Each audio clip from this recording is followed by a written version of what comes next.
नमस्कार। सबसे बड़ा सवाल देख रहे हैं आप और मैं हूं आपके साथ वक्ता।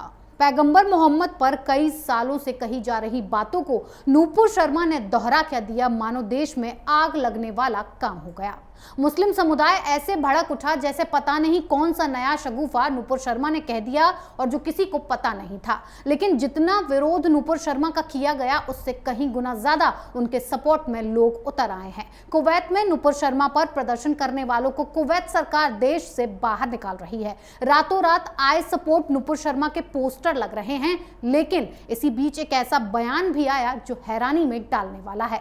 बरेली के प्रमुख मौलाना तौकीर रजा ने बीजेपी पर बड़ा आरोप लगाया है कि 2024 के चुनावों के लिए बीजेपी नूपुर शर्मा की हत्या करवाना चाहती है। यानी कि मानसिकता देखिए कि कितनी बीमार है। इसी पर बातचीत के लिए हमारे साथ मौजूद हैं कैपिटल टीवी के editor in chief doctor Manish Kumar ji. Doctor साहब, आपका बहुत बहुत स्वागत है। धन्यवाद। डॉक्टर साहब, तौकीर रजा जनाब जो ये इतना बड़ा आरोप बीजेपी पर लगा रहे हैं, उसमें कितना दम है? क्या वाकई में 2024 की जीत के लिए नूपुर शर्मा की हत्या तक करवाई जा सकती है? देखिए, ये इस तरह के सड़क छाप मौलाना जिस तरह की बातें कर रहे हैं वो समाज में और ज्यादा घृणा फैलाने का काम कर रहे हैं जी। ये बात और है कि हिंदुस्तान की पॉलिटिकल पार्टीज चंद वोटों की खातिर इस तरह के मौलाना को सिर पर बिठाती है। अदरवाइज अगर देश में कानून का राज सही तरीके से हो, इन लोगों की सही जगह तिहाड़ जेल के अंदर है। क्या हो रहा है? हो बस इतना रहा है कि कहावत है, 100 चोट सुनार की और 1 चोट लुहार की। मोदी सरकार ने इनका इलाज करना शुरू कर दिया है जी। और इलाज भी ऐसा कि ये आपस में ही कुत्ते बिल्ली की तरह लड़ रहे हैं। डॉग फाइट चल रहा है, कैट फाइट चल रहा है जी। आपस में ही एक दूसरे के खिलाफ बयानबाजी शुरू कर चुके हैं। लेकिन आपने इंट्रोडक्शन में एक बात कही, वहां से शुरुआत करते हैं। अचानक से खबर फैल गई थी कि भाई जितने भी मुस्लिम कंट्रीज हैं वो हिंदुस्तान के ऊपर बैन लगाने वाले हैं जी। हिंदुस्तान के प्रोडक्ट्स के ऊपर कोई ओमान के कोई बहुत बड़े इस्लामिक लीडर ने यह ऐलान कर दिया है कि हिंदुस्तान के सामान को मत खरीदो जी। कई जगहों पे एम्बेसडर को बुलाया जा रहा है, डांट लगाई जा रही है। बहुत मुसीबत में अब फंस गई है मोदी सरकार जी। और ये अपनी तकरीरों में मुसलमानों को बरगलाने में, उनको अफवाह के जरिए प्रोटेस्ट के लिए तैयार करने में इनका इस्तेमाल किया, अफवाह, झूठ पे। अब कुवैत में क्या हुआ? कुवैत की सरकार को समझ में आया कि भाई क्या है मसला जी। जब ये मसला समझ में आया तो कुवैत और हिंदुस्तान के बीच बहुत गहरे आर्थिक संबंध बने हैं मोदी सरकार के दौरान जी। तो यहां बहादुर लोग वहां भी पहुंच गए। कुवैत में इन्होंने प्रेशराइज करने की कोशिश की वहां की सरकार को कि हिंदुस्तान को बैन करो। ये किस तरह के मीर जाफरों को पाल रखा है हम लोगों ने। हिंदुस्तान तो हिंदुस्तान, विदेश में भी जाकर ये हिंदुस्तान के खिलाफ प्रोटेस्ट करते हैं जी। तो 150 लोगों को आज बोला गया कि चलो फुटो यहां से बाहर। क्यों? क्योंकि तुम प्रवासी मजदूर हो, यहां काम धंधा करने आए हो, बिल्डिंग में काम करते हो जी। यहां के कानून को अपने हाथ में मत लो। वहां तो वोट है नहीं इनके पास ना कि आप कहीं भी उपद्रव मचा दें। पॉलिटिकल पार्टीज आपके साथ खड़ी हो जाएगी, अखिलेश यादव खड़े हो जाएंगे, ममता खड़ी हो जाएगी, राहुल गांधी खड़े हो जाएंगे, शरद पवार खड़े हो जाएंगे। और उस तरह के देखिए किस तरह के ये जो लुटियन मीडिया, दलाली का धंधा करने वाले पत्रकारों का जत्था, योगी की पुलिस कैसे डंडा मार रही है, कितना अत्याचार हो रहा है। अरे भाई, जो डंडा खाने के लायक वो डंडा खाना ही चाहिए। कुछ बीमारी का इलाज यही है, तो वहां भी उन्होंने कर दिया। तो वहां की सरकार ने कहा कि भाई ऐसा है, यहां का कानून है, प्रवासी इस तरह का प्रोटेस्ट में शामिल नहीं हो सकते, बाहर वीजा कैंसिल। 200 के आसपास लोगों को भेज दिया जा चुका है और भी लोगों को आइडेंटिफाई किया जा रहा है, सबको वापस भेजा जाएगा। ये वापस यूपी बिहार आएंगे जी, और फिर वापस जाने पर भी प्रतिबंध लगाए गए कि आप वापस नहीं लौट सकेंगे सदा के लिए। जी। सदा के लिए कि अब वापस आपको वीजा नहीं मिलेगा। बिल्कुल। तमाशा इन लोगों ने बना रखा। बांग्लादेश से खबर आ गई, बांग्लादेश के जो मंत्री हैं, विदेश मंत्री, उन्होंने कहा कि वह बहुत अच्छा काम हो रहा है, मोदी सरकार ने पनिशमेंट दे दिया, कानूनी कार्रवाई चल रही है, कानूनी कार्रवाई चलेगी।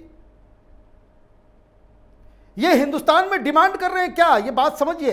वो तमाम दलाल पत्रकारों के यहां जाकर के पूछिए, ये जो नुपुर शर्मा की हत्या की बात कर रहे हैं जी।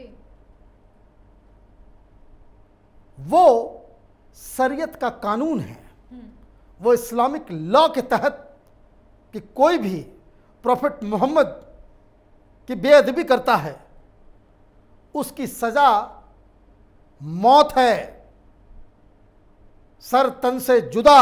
गुस्ताखे रसूल की सजा। यस, सर तन से जुदा। यही ये मांग कर रहे हैं। जी।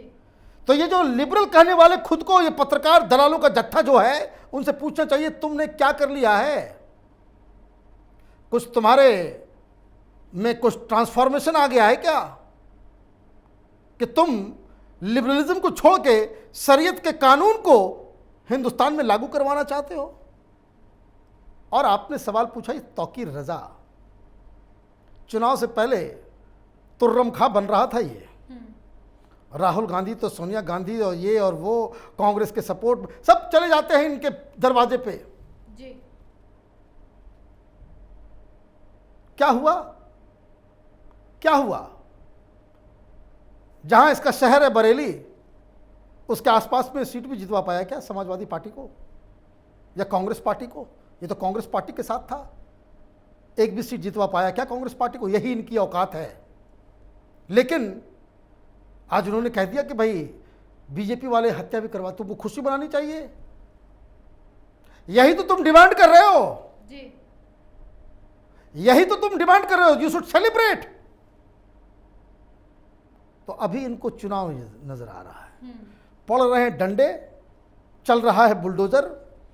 तो राजनीति ये पूरी तरह से ये चमेलियन है, गिरगिट की तरह रंग बदलने वाले। बिल्कुल। और क्या हो रहा है? ये तो बरेलवी मसलक का मौलाना है। जो कुछ हो रहा है वो देवबंदी कर रहे हैं। और पीएफआई ये तो सलाफी वहाबी किस्म के इस्लाम का प्रवर्तक है हिंदुस्तान के अंदर में। जी। तो इंटरनल डायनेमिक्स इन लोगों का बिगड़ रहा है। जैसे ही इन लोगों को समझ में आया कि ये जो जफर हयात हाशमी, उसको ये बलवल करवाने के लिए करोड़ों रुपए उसके बैंक अकाउंट में मिल रहे हैं, जो शख्स पहले 2 रंग की चप्पल पहनता था, इसकी औकात यही थी, ये बवाल मचाते मचाते वो करोड़पति खड़पति बन गया है। तो मौलवी मौलाना को लग रहा है भाई हमें पैसे क्यों नहीं मिल रहे जी। इसलिए सब बवाल मचा, इसीलिए ये सब हो रहा है। विदेशी फंडिंग तो जकात का पैसा भाई देने के लिए लोग थे। अब जमीयत उलमा हिंद की तरफ से आ गया एक फरमान, जी। उसके प्रेसिडेंट ने कह दिया कि भाई मदनी साहब भी जो है उसके खिलाफ एफआईआर करो, फतवा जारी करेंगे। जी। भाई कौन हो तो तुम फतवा जारी करने वाले? वो बोल रहा है कि भाई ओवैसी के खिलाफ फतवा जारी करेंगे मौलाना। भाई तुम कौन हो फतवा जारी करने वाले? फतवा से चलेगा देश? फतवा से चलेगा देश कि देश कानून से चलेगा? इस देश में बहुत नॉनसेंस हो रहा है। जी। आप हिंदू देवी देवताओं का अपमान करें तो ये फ्रीडम ऑफ एक्सप्रेशन है। कोई आपके बारे में कुछ बोल दे तो सर तन से जुदा। तो दिस इज हाई टाइम।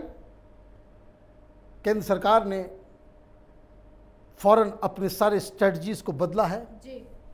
पहली बार भारतीय जनता पार्टी के एक मंत्री यूपी में वो सामने आए, कल नुपुर शर्मा के सपोर्ट में बयान दिया। जी।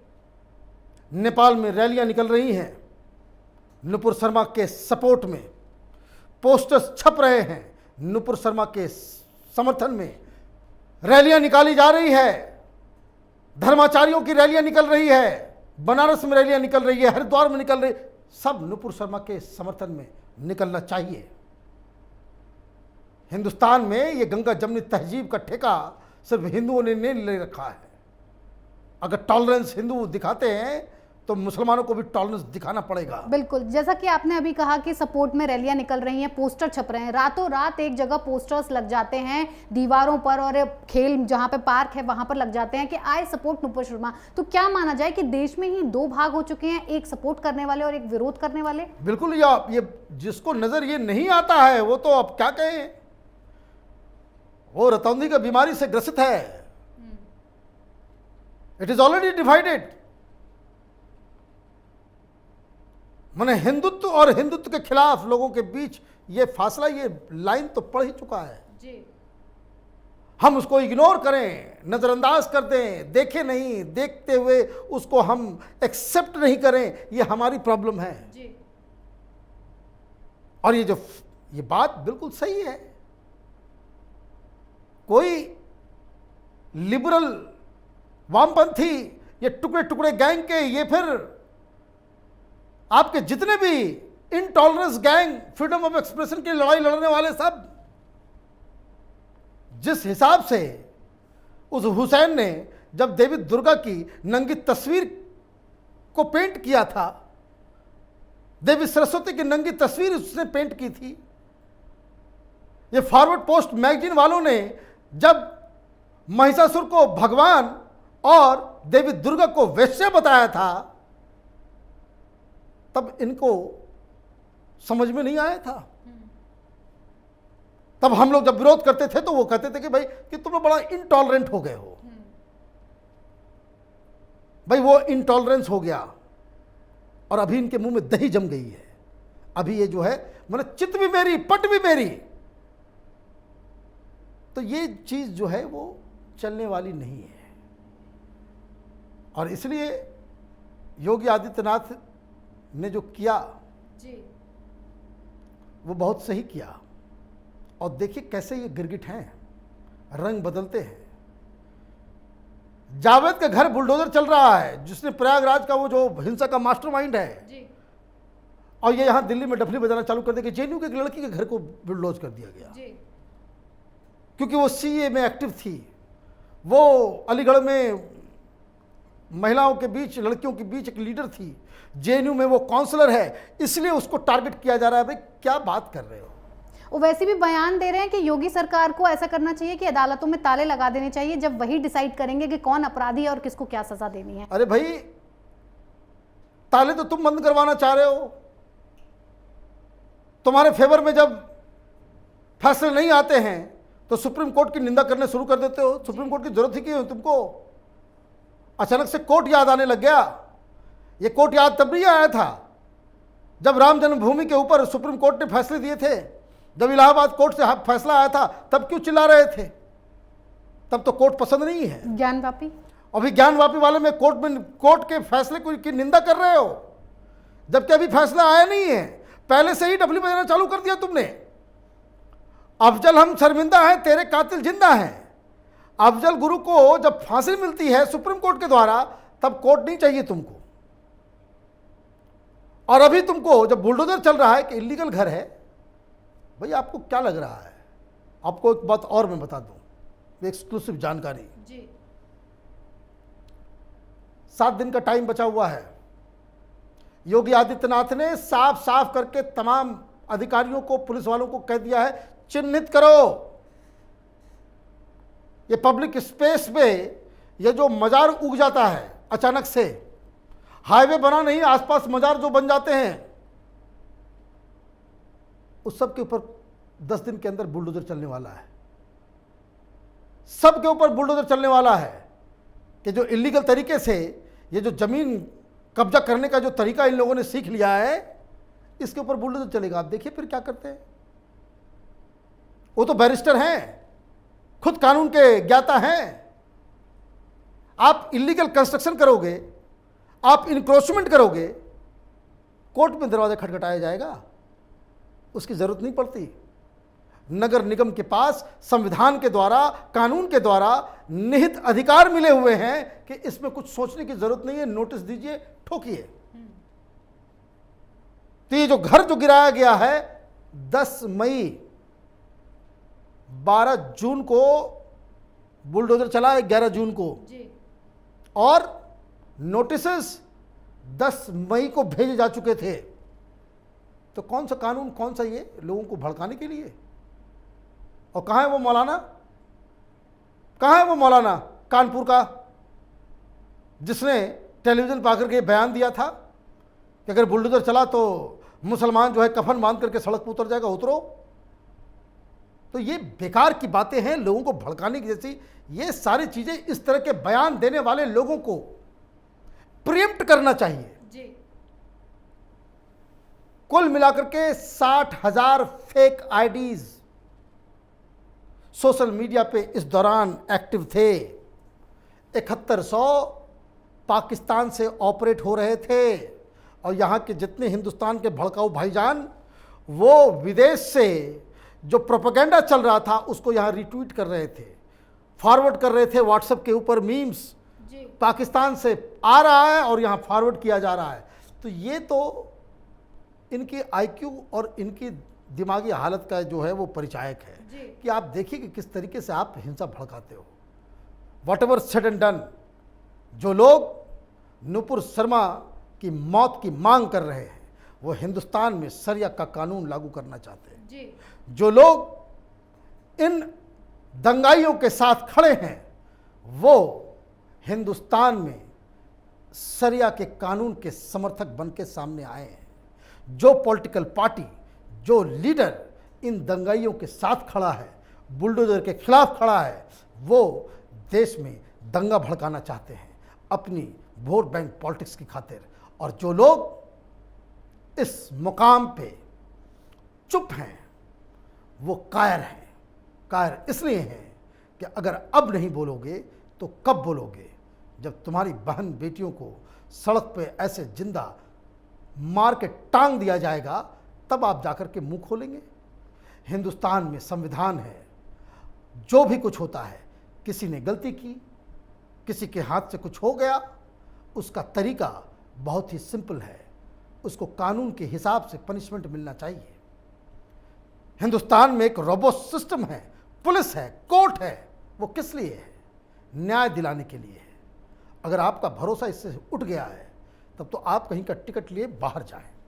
और अगर इस पे भरोसा है तो वो तमाम लोग जो कानून को अपने हाथ में लेने की कोशिश करते हैं उनके खिलाफ आवाज उठाना ये आपका कर्तव्य है। जी, बहुत बहुत धन्यवाद इतनी जानकारी के लिए। धन्यवाद। ये तौकीर रजा, ओवैसी और मदनी जैसे नेता और मौलाना ही हैं जो देश में आग दहकाने का काम करते हैं। लाठी और गोलियां खाने को तैयार है तो सरकार को इनका भी इलाज निकाल लेना चाहिए। लेकिन तौकीर रजा का बयान काफी चौंकाने वाला है कि भाजपा और आरएसएस की ये साजिश है कि नुपुर शर्मा की हत्या को 2024 की जीत का रास्ता बनाया जा सके। तो जनाब, मोदी सरकार इतनी कायर और डरपोक नहीं और इतनी बीमार मानसिकता की भी नहीं है कि किसी महिला की हत्या पर उतारू हो जाए। गुस्ताखे रसूल की एक ही सजा, सर तन से जुदा का प्रचलन आपके यहां होगा, लेकिन मोदी सरकार महिलाओं का सम्मान आदर जानती है। इस पर मोदी सरकार को एक्शन लेकर इनका भी इलाज कर लेना चाहिए। फिर किसी और मुद्दे के साथ हाजिर होंगे। बने रहिए कैपिटल टीवी के साथ। नमस्कार।